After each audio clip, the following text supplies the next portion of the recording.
I'm Dan Nicoletta, and I'm a freelance photographer here in San Francisco who has devoted his life to documenting the LGBT journey.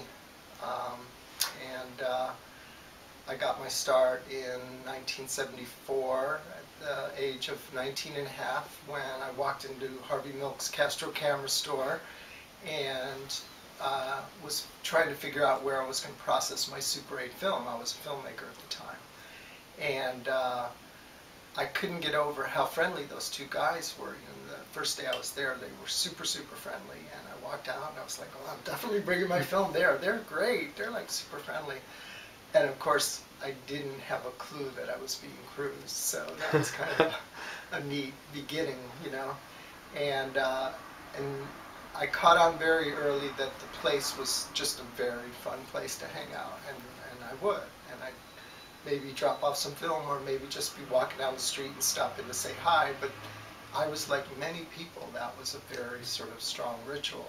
People really, for some reason, felt very comfortable coming in, sitting on the armchair, petting the dog, shooting the shit with the guys. And at that point, I wasn't an employee. I was a customer and a friend.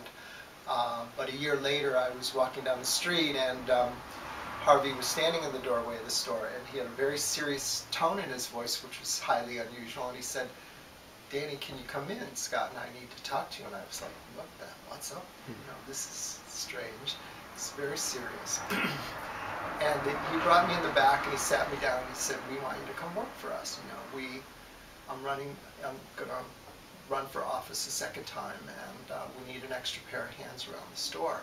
And I left that day, and I was like, my feet were like 3 feet off the ground, because I had been a bike messenger, I was a bus boy, and I even painted mushrooms on leather belts, crazy jobs, But we didn't care back then, because we had just moved to the city, and everybody really felt this sense of exuberance, like something really special was happening. So you were poor, but it was, you didn't worry because there were potlucks all the time. You never were for wanting of food or resources or friendship. In fact, it was just the opposite. It was just like completely prosperous. What was it like when you first started working there? It was great. My first day was actually the second annual Castro Street Fair, and that was the last year that they organized the street artists and the booths out of the camera store because it was just too much. The store was open for business. All the booths were being organized out of there, and the place was like a circus. And I had been on holiday back with my family, and I came back just in the nick of time, and they said, you got to come to work. We really need you there that day. But then when I got there, I didn't know film prices. I hadn't really been trained yet. And so they were like, well, here, take 3 rolls of slide film and go out and document the fair. That's your job today, because that was useless in the store. And I did, and that really, kind of in a way, was my first freelance gig, because I was on the clock, and my job was to go out and photograph drag queens and theater people, so I was happy. That's awesome. Yeah. What was Harvey like as a boss?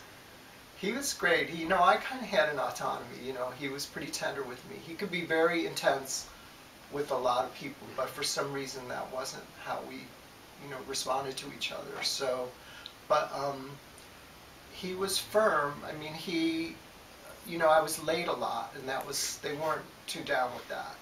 And usually I was late because of theater projects that I was working on. And so it would be this, because they both had this intense theater background, they would be kind of conflicted, because they'd be like, you can't be late, We love what you're doing, but you can't be late, And they actually came to some of the shows that I did. They came to the first Gay Film Festival. Oh, wow. Yeah.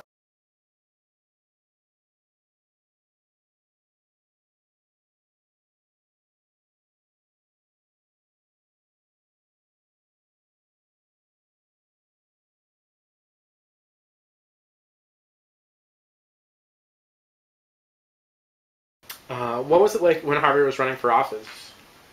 It was incredible. I was young. I based my assessment of the situation on sheer manpower. Like those of us that were in there for the long haul, we were very devoted and we thought we were going to win. At least I did. And so then when we lost that second supervisorial race, I was kind of crushed because I didn't really have a good sort of rational sense of what it took. And I just based it on exuberance and, devotion. And there were enough of us that it felt really good. Yeah. It felt possible. Yeah.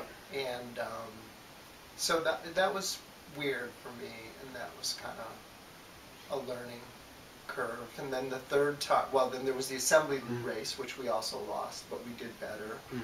So, and they were, to me, they were great fun. I mean, I think for other people it was harder because there was very little money to work with and stuff. But I was pretty green around the ears, and it was just my friend was running for office, so I was helping my friend. I didn't have a big picture of it at all.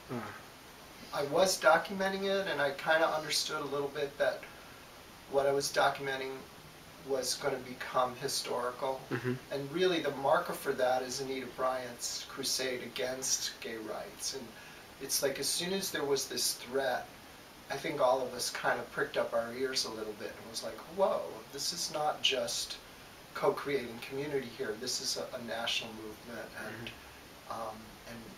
there's a dire struggle here for visibility, first and foremost, and then legislation, protective legislation, secondarily. So, and and then we won, which that's sort of unbelievable too. It's just like, wow, you can do it. And it was a close call, and there were so many wacky variables that meant that we could have possibly not won, which I think would have done Harvey in. He wouldn't have been able to afford to do another one after that. So it was very prescient that he won because the Briggs Initiative had, been a major critical challenge for the community, and that he was an elected official really made a huge difference in terms of the gravity of that message against the Briggs Initiative.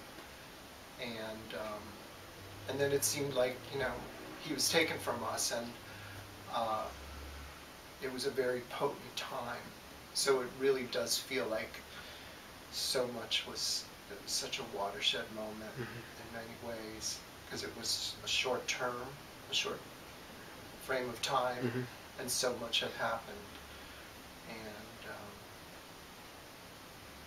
it still does. I mean, even though here we are 34 years later, and I have as a historian myself, I have a great sense of how time works or doesn't work, and the keystoning and the telescoping of things, and how there's ebbs and flows.